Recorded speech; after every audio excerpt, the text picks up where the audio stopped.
Banorët e fshatit Obod kalojnë pas përmbytjet e dimrit dhe janë rikthyer bujqësisë ku sipërfaqet e tokave tashmë janë kultivuar me kultura të stinës.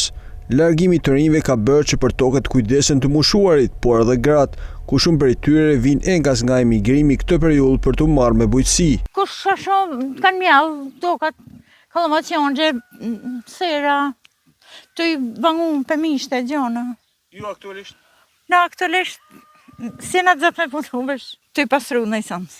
Ajo që ka i shqetëson banorët e Obodit është popullimi i kësaj zone. S'ma marrëmendje se kthehet kush në këtë vend, se nuk ka të ardhën, se me pas të ardhëna edhe kthehen, po nuk ka perspektivë këtë. Po si s'na vjen keq.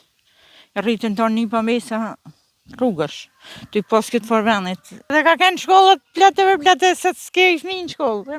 Banorët thonë se dëmet që u shkaktuan nga përmbytjet e këtij viti ishin të konsiderueshme në bujqësi dhe sipas tyre askush nuk i ka dëm shpërblyer. Përmbytja ardhi, edhe iku.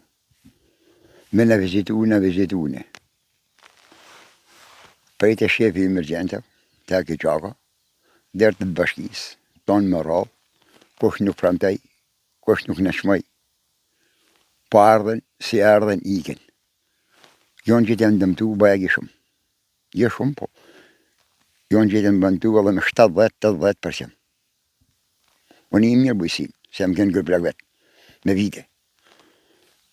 As në pramtune, as në shpëblyne.